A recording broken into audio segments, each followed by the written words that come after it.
Madam, যখন আপনার কথাগুলো শুনি মনে একটু শান্তি পাই। আমার একজন ম্যারেজ কাউন্সেলরের দরকার। আমার বউ আমাকে ভীষণ যন্ত্রণা দেয়। আমার বউয়ের অত্যাচার আমি আর সহ্য করতে পারছি না। ঠিক এরকমই একটা কমেন্ট এসেছে আমার এমটি ব্লগে চ্যানেলে, এবং সেই কমেন্টটি করেছেন এমটি ব্লগ পরিবারেরই একজন সদস্য। It's very painful. তো এইটা সম্বন্ধে আমি ভিডিওর লাস্টে চর্চা করব। প্রথমে কিছু কমেন্টসের উত্তর আমি দিয়ে নিই। গত বারে লাস্ট ভিডিওটা আমার ছিল যে এখনকার দিনে যে মা বাবারা রয়েছেন তাদের মধ্যে সেই প্রবণতাটা আমরা খুঁজে পাই না, যেটা আমার মা বাবাদের মধ্যে বা আমার আগের জেনারেশন বা আমার থেকে যারা একটু সিনিয়র তাদের মা বাবাদের মধ্যে যে প্রবণতাটা ছিল, যে টেনশনটা ছিল, যে প্রেশারটা ছিল, যে ছেলে মেয়ে ঠিক আছে পড়াশোনা করেছে, চাকরি করছে বা করবে, কিন্তু বয়স হয়ে গিয়েছে বিয়ে দেবার। এটা মেয়ের মা বাবাদের তো ছিলই যে মেয়েকে পাত্রস্থ করতে হবে, মেয়েটাকে বিয়ে দিতে হবে, এবং ছেলের মা বাবারও ছিল যে 25 বছর বয়স হয়ে গেল এখনো ছেলের সম্বন্ধ এলো না, ছেলের বিয়ে দিতে হবে। এই যে বিয়ে দেওয়াটা একটা গুরুত্বপূর্ণ বিষয় ছিল, যে জীবনে একটা পড়াশোনার পর চাকরিটা আর বিয়েটা মোটামুটি একই সময়ে বিয়েটা দিয়ে দিতে হবে, আর চাকরি পাওয়ার পর তো বিয়ে দিতেই হবে। তো মেয়ের বাবা মাদের এত প্রেশার ছিল, তারা সন্ধান রাখত কোথায় ভালো ছেলে, আর ছেলের বাবা মা মানে বাড়িতে সম্বন্ধ আসতো মেয়ের বাড়ি থেকে। এটা আমাদের কালচার, দেখাশোনা, মানে এটাই আমরা দেখেছি, করেছি। এখন কিন্তু তা নয়। ছেলে বিয়ে করলে তো ভালো, না করলো তো ভালো। ছেলের বাবা মা মেয়ে খুঁজতে যায়, পায় না। ছেলের বাবা মা আজকাল মেয়ে খোঁজে, খুব খোঁজে, কিন্তু পায় না। মেয়ের বাবা মায়ের মাথায় কোনো চাপ নেই কি বিয়ে দিতেই হবে। মেয়েটি তো চাকরি করে না, সেই প্রেশারটা দে ডোন্ট ফিল। হলো ঠিক, না হলো ঠিক। মেয়ে যদি কাউকে ভালোবাসে, নো ইস্যুজ, বিয়ে দিয়ে দেবে। যদি না করতে চায়, নো ইস্যুজ। ঠিক এই জিনিসটা তুলে ধরেছেন একজন আমার ভিউয়ার, আর এমটি ব্লগের উনি আমার এমটি ব্লগ আমার পরিবার এবং তার একজন সদস্য, এবং উনি খুব সুন্দর করে লিখেছেন, তারও আমি একটা উত্তর দেব। তো সেই জন্য তার কমেন্টটা আমি পড়ব। Marriage in the coming days will become grossly irrelevant, যেটা আমি বলছিলাম, বিয়েটা আগামী দিনে একদম অপ্রাসঙ্গিক হয়ে যাবে জীবনে। And beginning is being made, এবং তার প্রারম্ভ যেটা সেটা শুরু হয়ে গিয়েছে। যে বিয়েটা অত গুরুত্বপূর্ণ নয়, অতটা প্রাসঙ্গিক নয় একটা জীবনযাপন করতে গেলে। In the days when one becomes informed there will be professional caregivers, তো একদিন এমন আসবে যে প্রফেশনাল, পেশাগত কেয়ার গিভার্স থাকবে, মানে যত্ন করে দিয়ে যাবে আপনার। প্রফেশনাল, পেশাগত, সেটাও একটা পেশা হয়ে দাঁড়াবে, যারা পয়সার বিনিময়ে আপনাকে আপনার যেটা দরকার সেই দরকারটা আপনার মিটিয়ে দিয়ে যাবে। New breed of professionals coming up, একটা নতুন প্রফেশনালের একটা নতুন ব্রিড উঠে আসছে, যারা কেয়ার গিভার্স। সত্যি কথা, এটা কিন্তু উনি ঠিক লিখেছেন। যে দরকারটা এখন তো আমরাই খুঁজে পাই এখানে, আয়া, ডাজন্ট ম্যাটার, মেলদের জন্য মেল নার্স, মেয়েদের জন্য ফিমেল নার্স, তারপর যা কাজ আমাদের দরকার, রান্না বান্না, হ্যাঁ, তাই যা কাজ দরকার আমাদেরকে এখন বলতে হয় না, বৌদি আপনার বাড়িতে যে কাজ করে সে কেমন বা কিছু। আয়া সেন্টার রয়েছে, 24 ঘন্টার জন্য রাখুন, 8 ঘন্টার জন্য রাখুন, 4 ঘন্টার জন্য রাখুন, রান্নার জন্য রাখুন। All services R available, at least in India নাও। তো মানে স্ত্রীর কাছ থেকে যে যত্নটা আপনি পেতেন, স্ত্রী রান্না করে আপনাকে দিত, আপনাকে প্রেস করে কাপড় চোপড় আর কি প্রেস করে দিত, শু পলিশ করে দিত, হ্যাঁ, এলে পরে এক গ্লাস জল ধরিয়ে দিত হাতে, আর একটু পাখা করে দিত বা পাখা চালিয়ে দিত, আর চা করে দিত। এগুলো সহজেই পাওয়া যাবে পয়সার পরিবর্তে। এরকম পেশাগত কেয়ার গিভার্স একটা প্রফেশনাল ব্রিড কিন্তু উঠে আসছে আমাদের সমাজে। সেই জন্য বিয়ের প্রয়োজনীয়তাটা সবাই যদি এটা ভেবে রাখে যে আমার যত্নআত্তি করার জন্য বা দেখভাল করার জন্য বা আমার প্রয়োজন মেটানোর জন্য বিয়ে করা দরকার, তাহলে কিন্তু বিয়েটা ভীষণ অপ্রাসঙ্গিক। বাকিটা পড়ে নি।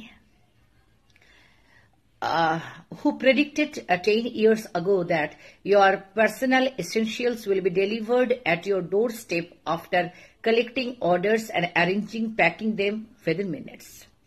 10 বছর আগেই এটা কিন্তু অনুমান করে নেওয়া হয়েছিল বা প্রেডিকশন করে দেওয়া হয়েছিল যে 10 বছর পরে এমন একটা জীবন আসবে যেটা আমাদের দরকার আর কি প্রয়োজন, সেটা জাস্ট অনলাইনে আমি অর্ডার করে দিলাম অ্যান্ড সেটা আমার দরজার গোড়ায় এসে পৌঁছবে। সেটা কুকড ফুড থেকে শুরু করে, মেডিসিনস থেকে শুরু করে, ভেজিটেবলস থেকে শুরু করে, ফ্রুটস থেকে শুরু করে, যে কোনো ফ্রিজ পরিষ্কার করতে, ফ্যান পরিষ্কার করতে, টয়লেট পরিষ্কার করতে, যা কিছু এখানে তো মানে যা কিছু মিল্ক, ডাবের জল থেকে শুরু করে whatever you want, electrician, plumber, just there are so many centers. You will get your service. সত্যিকারে আপনি আপনার সার্ভিসটা পেয়ে যাবেন আপনার দোরগোড়ায়। তো আমার এমটি ব্লগের এই যে সদস্যের এই যে কমেন্টটা, ওনার কমেন্টটা যেখানে শেষ হলো, আমার কিন্তু চিন্তাটা সেইখান থেকে শুরু হলো। আমি যে কথাটা বলতে চেয়েছিলাম বা এখনো আমি যে কথাটা বলছি, যে ওই যে সার্ভিসেসগুলো, তার যে উপভোক্তা, তারাই তো থাকবে না, ওই সার্ভিসেসগুলো থাকবে, কিন্তু নেবে কে? জেনারেশন যেভাবে এগোচ্ছে সেই সার্ভিসেসগুলো নেবার জন্য তো একটা প্রকৃতিগত নিয়মে প্রাণ সৃষ্টি করতে হবে। তবে না জেনারেশনস আফটার জেনারেশনস বা মানুষের একটা মানে মানুষের যে হিউম্যান বিইং রেস, সেটা আগে এগিয়ে যাবে। মানুষের যে সৃষ্টি সেটা আগে এগিয়ে যাবে, মানুষ জাতি এক্সটিংক্ট না হয়ে যায়। আপনি দেখুন আজকে প্রত্যেকটা ফ্যামিলিতে যদি মাস্তুতো পিস্তুতো কাকাতো এরকম আর কি থাকে একটা, তো তাদের সবটা মিলিয়ে এখন তো ব্যাপারটা কি হয়েছে, আমাদের জেনারেশন পর্যন্ত আমরা 3 ভাই 3 বোন, ভাই বোন মিলিয়ে 3 জন, ভাই বোন মিলিয়ে 4 জন, আমাদের একটু সিনিয়র হলে ভাই বোন মিলিয়ে 4-5 জন, ভাই বোন মিলিয়ে 4 জন 6 জন। এখন তো সবেদান নীলমণি, সবার একটা করে, স্পেসিফিক্যালি ওয়েস্ট বেঙ্গলে সবার একটা করে সন্তান। তো এবার যদি পিস্তুতো কাকাতো মামাতো ধরে দেখা যায় যে আমাদের বাড়িতে 6টা মেয়ে রয়েছে, 100% প্রত্যেকের বাড়িতে কিন্তু এটা দেখবেন যে মোর দেন 50% 4 জন সে বিয়েই করছে না, বিয়ে করলেও সন্তান হচ্ছে না, আর 2টো হয়তো বিয়ে হয়েছে, সন্তান হয়েছে। যদি এরকম ধরে নেওয়া হয় যে 6টা মেয়ের জায়গায় 6টা ছেলে যদি ধরে নেওয়া হয়, 100% দেখবেন 4 জনের হয় তারা বিয়ে করেনি, বিয়ে করেছে তো বাচ্চা হয়নি, মানে সেই লাস্ট জেনারেশন আর কি, সেই লাস্ট, তারপরে আর কেউ নেই। আর হয়তো 2 জনের বিয়ে হয়েছে, বাচ্চা টাচ্চা হয়েছে। ঠিক এরকম করে কিন্তু আমরা এগোচ্ছি। আর সেটাই কিন্তু আমাদের চিন্তার ব্যাপার, যে ওই যে 4 জন, তারা এখন তো ইয়াং আছে, তারাও তো একদিন তাদেরও লাইফটা শেষ হবে, তারপর তাদের জায়গায় কে আসবে? ওখানে তো এন্ড হয়ে গেল। তো একজন লিখেছেন আমাকে যে পপুলেশন কম হবে। পপুলেশন কম হওয়ার একটা স্ট্র্যাটেজি আলাদা, কিন্তু বিয়ে করব না, সন্তান বিয়ে করতে 30 বছরের ওপর যদি মেয়েদের বয়স হয়ে যায়, তাহলে অবভিয়াসলি প্রকৃতিগত কারণে সে সন্তান প্রাণ সৃষ্টি করার আর কি ক্ষমতা কমে যায়, তার ফলে বাচ্চা হয় না। বেশিরভাগ ফ্যামিলিতে এখন বাচ্চা হচ্ছে না, এটা কিন্তু খুব বেশি, প্রত্যেকের ফ্যামিলিতে। এমন একটা কোনো ফ্যামিলি নেই যেখানে বাচ্চা হচ্ছে না একটা কাপলের, এবং তারা এডুকেটেড এবং চাকরি করে, মানে they can afford 2 or 3 children, তাদেরই বাচ্চা হচ্ছে না, একটাও হচ্ছে না, এর সংখ্যা কিন্তু প্রত্যেকের ফ্যামিলিতে এখন কমন। তাহলে কি এটা আমাদের কনসার্ন নয়? নিশ্চয়ই কনসার্ন।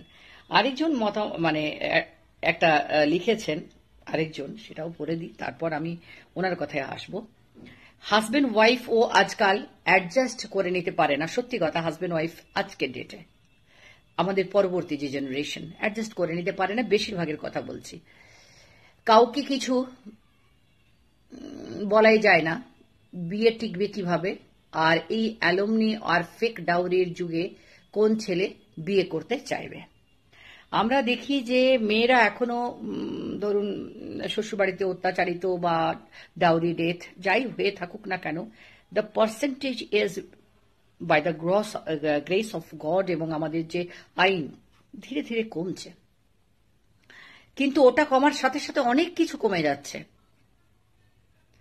এটা কমে যাচ্ছে যে হাজবেন্ড ওয়াইফ যে একটা সংসার করবে, সেই সংসারটা সবার ক্ষেত্রে, কার ক্ষেত্রে বলুন না, নিজের বাবা মার ক্ষেত্রেও বা কোনো প্রেমিক প্রেমিকা তারা যদি হয়, বিয়ে যদি তাও নাও করে, তো একটা 40 বছর বা একটা 20 বছর 25 বছর 30 বছরের পরে প্রত্যেকেই তো একজন আরেকজনের অভ্যাস হয়ে দাঁড়ায়।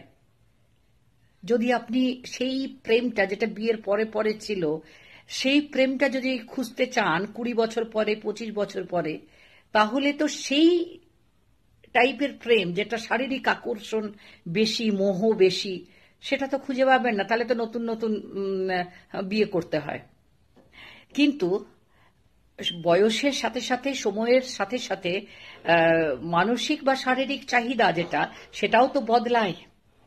যেটা বিয়ের পরে পরে ছিল, তারপরে গিয়ে কিন্তু সেটা ওই যে একটু যত্ন, একটু কেয়ার, একটু সাথী, সেটা মানসিক ভাবে বেশি দরকার হয়। যে একটা ধরুন যাকে বিয়ে করলাম 20 বছর পরে, তো অন্তত পক্ষে তাকে তো চিনি যে সে কিরকম, তো তার সাথে থাকাটা যে অভ্যেস হয়ে যাওয়া, সেই অভ্যেসটারও তো দরকার বাঁচার জন্য, নাকি একা থাকার অভ্যেসটা দরকার বাঁচার জন্য?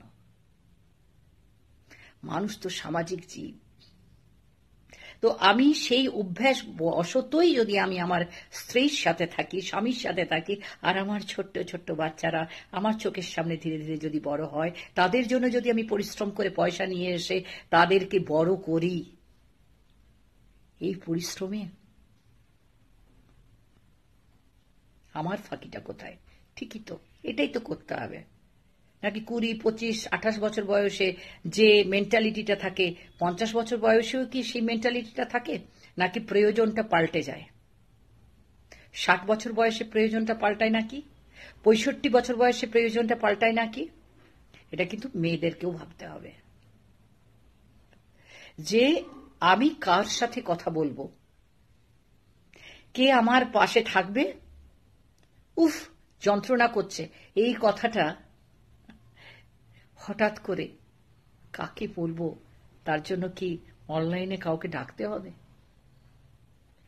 এরপর তো পাশের বাড়ি থাকবে না, তার পাশে এত এত ফ্ল্যাট তৈরি হচ্ছে, বাড়ি তৈরি হচ্ছে, সব সরকারে চলে যাবে। তো সেই দিন তো ঘনিয়ে আসছে। আর যাহা তক কে কাকে আর কি ইয়ে করবে, মানে মেয়েদেরকে কিছু বলা যায় না, আর বউদেরকে, স্ত্রীদেরকে কিছু বোঝানো যায় না, এটা কিছুটা আমি অ্যাগ্রি করছি। এই জন্যই যে মেয়েদেরকে কিন্তু প্রথমেই বারবার প্রত্যেকটা ভিডিওতে আমি বলি যে অন্যায়টাকে মেনে নিও না, কিন্তু তাই বলে এটা নয় যে তুমি ওভার পাওয়ার করবে। হ্যাঁ, অন্যায় যদি কেউ করে থাকে মানবে না, কিন্তু শ্বশুর বাড়িতে এসেছো, নিজের মা বাবাকে ভালোবাসো, নিজের শ্বশুর শাশুড়িকে অন্তত শ্রদ্ধাটা করো, নিজের ননদকে একটু ঠিক আছে মেনে চলো, নিজের বোনকে তো ভালোবাসো, তেমন ভালোবাসতে তো বলা হচ্ছে না। স্বামী, ছেলেরা কিন্তু খুব একটা বেশি কমপ্লিকেটেড হয় না। ছেলেরা শুধু একটুখানি গড়বড় করে ফেলে, যেটা একটু ফান করতে গিয়ে হয়তো একটা এক্সট্রা ম্যারিটাল অ্যাফেয়ার চলে গেল, একটু মানসিক শান্তি টান্তি ফান করতে গিয়ে time pass, but they don't break. তারা কিন্তু ঘর ভাঙে না। কিন্তু মেয়েরা যদি পরকীয়া করে, মারাত্মক হয়ে যায়। আমাদের দেশে কতগুলো ঘটনা পরপর ঘটে গেল। তো এই মারাত্মক, কেননা মেয়েরা শারীরিক চাহিদার জন্য তো করে না, তারা তো দিল, ইমোশন, হ্যাঁ, আর মেয়েরা কিন্তু ইমোশনালি ভীষণ স্ট্রং হয়। পুরুষেরা অত হয় না, অত ঝামেলা নিতে পারে না তারা, অত। তো সুতরাং ফান করলেও ওয়ার্ক আউট লাইক দ্যাট। তো এটা বলছি না যে পুরুষরা এটা করুক, সেটা নয়। আপনার স্ত্রী তো আহত হন, দুঃখ পান, করবেন না। অনেকে জেদের বয়সে বদলা নেবার জন্য স্ত্রী কিন্তু পরকীয়া করে, করবেন না। সেই জন্য নিজের ঘরকে ভালো রাখুন, স্ত্রীকে ভালোবাসুন, ভালোবাসার সংজ্ঞাটা বয়সের সাথে সাথে, পরিস্থিতির সাথে সাথে কিন্তু বদলে যায়, এবং এইটা যদি না বদলায় তাহলে কিন্তু কালের সাথে আপনি চলতে পারলেন না, সময়ের সাথে চলতে পারলেন না, তার ফলে আপনার সাথে যেটা ঘটবে তার জন্য কিন্তু আপনিই দায়ী। তাই নিজের সবটুকু দিয়ে পরিবারটিকে আগলে রাখুন। আমি ছেলেদেরকেও বলছি, মেয়েদেরকেও বলছি। আরেকজন ভাইয়ের যে এসছে আর কি, যে দিদি আমি পারছি না, বইয়ের অত্যাচার। ছেলেরা বাইরে চাকরি করে, মেয়েরাও করে,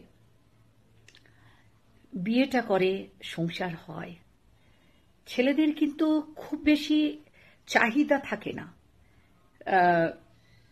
তাদের কিন্তু যেটা চায় তার মধ্যে ফার্স্ট প্রায়োরিটিতে, পয়সাটা ছেড়ে দিই যদি, ফার্স্ট প্রায়োরিটিতে থাকে কিন্তু শান্তি, একটু শান্তি, মানসিক শান্তি। বেশি নয়েজি, মানে ছেলেমেয়েরা চিৎকার করছে, স্ত্রী চিৎকার করছে, মার সাথে বইয়ের ঝগড়া হচ্ছে, নিতে পারে না গো। পুরুষ মানুষেরা এগুলোকে ভয় পায়, মেয়েরা কিন্তু ভয় পায় না। মেয়েরা ঝগড়া করতে অবস্থাত, পুরুষেরা এটাকে ভয় পায়, আর এটা নিতে পারে না বলে সে সহ্য করতে পারে না। তারপর যদি স্বামী উপার্জন করতে ঠিক মতো না পারছে, স্ত্রীর দরকার। আজকাল তো অনেক রকমের চাকরি, অনেক রকমের, কেউ ঘরে বসে থাকে না। যদি প্রয়োজন হয়, যদি স্বামীর মনে হয় যে হ্যাঁ আমার স্ত্রী বাইরে গেলে, বা দুজনের যদি মনে হয় যে হ্যাঁ বাইরে গেলে, দুজনেই বাইরে গেলে বাচ্চাগুলির কোনো অসুবিধে হবে না, তাহলে কিন্তু আপনিও রোজগার করে নিয়ে এসে ঘরে পয়সা দিন না, নিজের সংসারটাকে শক্ত করুন, মজবুত করুন। ঝগড়া করলে তো সংসার মজবুত হয় না। আর যদি স্বামী, অনেক সময় হয় যে নিজের মাকে, নিজের বোনকে বেশি, এটা নিয়েও একটা ঝগড়ার বিরাট ইস্যু হয়। তো আপনার তো ছেলে পেলে রয়েছে, কতদিন তারও তো ছেলে মেয়ে, তাদেরকে মানুষ করতে, আর মা মায়ের জায়গায়, বোন বোনের জায়গায়, আপনি আপনার জায়গায়, স্ত্রী স্ত্রীর জায়গায়। স্ত্রী যদি ভাবে যে মাকে ছেড়ে দিক আমার জন্য, সেটা সম্ভব নয়, কেননা মায়ের জায়গাটা তো আর স্ত্রী নয়। তাহলে তো স্ত্রীর কি দরকার ছিল, ওই তো ছেলে মায়ের সাথে। তো আর বোন বা দিদি, ওটা একটা ভাইটাল জায়গা। তো আপনি তো বোন দিদি হতে পারবেন না ওই পুরুষটির, আপনি স্ত্রী, আপনার জায়গাটাও আপনার ননদ নিতে পারবে না। তো আপনার জায়গাটা ঠিক আছে কিনা সেটা দেখুন, আপনি অ্যাজ এ ওয়াইফ অনলি। আপনি ননদের জায়গা, দেওরের জায়গা, শাশুড়ির জায়গা, তার জায়গা, এর জায়গা যদি আপনি কাটতে চান, তখনই কিন্তু কনফ্লিক্টটা হয়। You have to decide that this much is my area, আর ওখানে আমি কাউকে ঢুকতে দেব না অবভিয়াসলি, কেননা স্ত্রীর নিজস্ব অধিকার আছে। সেই অধিকারটি রেখে কিন্তু খুব শান্তিপূর্ণভাবে জীবনযাপন করা যায়। আর যে স্ত্রী এই যে বাড়িতে স্বামীর উপরে অত্যাচার বা চিৎকার চেঁচামেচি, অশান্তি, কলহ, সেই বাড়িতে লক্ষ্মী থাকে না, বারবার বলছি, লক্ষ্মী থাকে না। আর যে জিনিসটার জন্য ঝগড়া করেন, যদি কোনো স্ত্রী করেন, যে জিনিসটার জন্য করেন, সেই জিনিসটা তো এটলিস্ট পাওয়া যায় না। যদি ভালোবাসা, অ্যাটেনশন পাওয়ার জন্য করেন, সেটাও পাবেন না। যদি ভাগ, মানে আমি পয়সাটা বেশি নেব, বা সম্পত্তি বা ঘর যেটা মানে বেশি নেওয়ার জন্য ঝগড়া করে, সেটাও ভোগ করার কেউ থাকে না, ভোগে আসবে না। যেটার জন্যই আপনি ঝগড়া করবেন, অশান্তি করে যেটাই নিতে যাবেন, সেইটা আপনি রাখতে পারবেন না। ইটস অলওয়েজ গুড কি নিজের যতটুকু রয়েছে, আপনার স্বামীটি যতটুকু উপার্জন করে নিয়ে আসে, ততটুকুর মধ্যে আপনি আপনার সংসারটিকে গোছান। আমার কাছে যদি এতটুকু জমি থাকে, ওই জমিটুকুর মধ্যেই আমি ফুল, একটা ছোট্ট ঘর আর একটা করে থাকবো, এবং সবাই মিলে, মানে স্বামীকে, বাচ্চাদেরকে খুব 3 বেলা রেঁধে রেঁধে খাওয়াবো, আর শান্তিভাবে থাকবে। তারপরেও যদি পয়সার দরকার হয়, যাবো না হয় কাজ করতে। জীবনটা যত সরলভাবে ভাববেন, আপনার জীবনটা তত সুখের হবে। জীবন যদি জটিল হয়, তাহলে কিন্তু আপনার জন্য জটিল হবে। অনেক সময় এটা দেখা যায় যে পুরুষ মানুষ যারা আছেন, ভীষণ ঘামছি, ফ্যানটা অফ করা আছেন, অনেক সময় তারা ভীষণ ডমিনেটিং হয়, সরি ডমিনেটেড বলছি না, এখানে ডমিনেটিং হয় তারা। কিন্তু তাদের স্ত্রী হয়তো পিস লাভিং, শান্তিপ্রিয় হয়, কিন্তু তারা বাই মাইন্ড, আমি এটা বিশ্বাস করি না যে কোনো স্ত্রী বা কোনো মহিলা মানসিকভাবে দুর্বল হয়।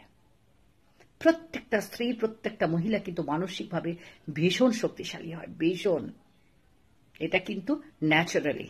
সো এম্পাওয়ার করুন নিজেকে, মানসিকভাবে শক্তিশালী হন যে হ্যাঁ, আমার হাজবেন্ড যতটা জাস্টিফাইড ওয়েতে বলবে, যেটা উচিত সেটাই মানবো, অনুচিত বলে তার সাথে বসবো, কথা বলবো। যদিও হাজবেন্ডের সাথে ঝগড়া হয়, হোক ঝগড়া, তারপরে তো বসা যায় না, বোঝানো তো যায়। তো এনিওয়েজ, এই যে নিপীড়িত কিছু পুরুষ আর কি, যারা না তো ঝগড়া করতে পারে, না তো অশান্তি করতে পারে, না কলহপ্রিয়া নারীদেরকে ট্যাকল করতে পারে, তাদের জন্য সত্যি ভীষণ কষ্ট হয়। কিন্তু তাদেরকেও বলবো একটু ধৈর্য ধরুন, জীবনের কাছে হারবেন না, ধৈর্য ধরুন, সুসময় আসবে।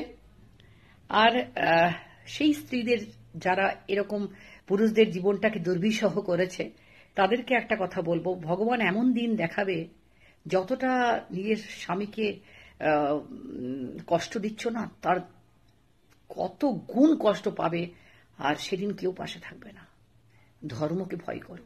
স্ত্রীর ধর্ম হচ্ছে বাড়িতে শান্তি রাখা, স্বামী যদি ভুল করে তাকে বোঝানো, সংসার করা, বাচ্চাগুলিকে পড়ানো, মানুষের মতো মানুষ করা, প্রয়োজনে অর্থ ইনকাম করে নিয়ে আসবে, বাচ্চারা বড় হলে তাদেরকে বিয়ে দেওয়া, তারপর বিয়ে দেওয়ার পর স্বামী স্ত্রী দুজনে মিলে দুটিতে শান্তিপূর্ণভাবে বাকি জীবনটা নির্বাহ করা। আর কখনো কখনো নাতিপুতি আসবে, ছেলে বা মেয়ে, জামাই, বউ আসবে, সেই কদিনের সুখটুকু রেখে সারা বছর ওই ভান্ডার থেকে একটু করে সুখ নেবেন, আর প্রত্যেক দিন বাঁচবেন। সুন্দর করে বাঁচাটাই কিন্তু সুখ, আর সেটাই কিন্তু জীবনের উদ্দেশ্য, আর কিছুই নাই। তাহলে যদি আপনারা আমার সাথে একমত থাকেন, এমটি ব্লগকে আপনারা সাবস্ক্রাইব করবেন, লাইক করবেন, শেয়ার করবেন, আর জয়েন বাটনটা দিয়ে টিপলেই আপনি কিন্তু ওইখানে দেখবেন একটা স্ক্রিন আসবে, সেখানে অপশনস দেওয়া থাকবে।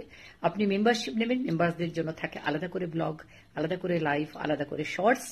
আর যদি আমাকে থ্যাঙ্কস দিতে চান, তাহলে ওখানে থ্যাঙ্কস বাটন আছে, আপনি থ্যাঙ্কস দিলে ইউটিউব আপনাকে দেবে একটা ব্যাজ এবং স্পেশাল ইমোজি। তাহলে আজ এখানেই চলি, বাই বাই, টাটা।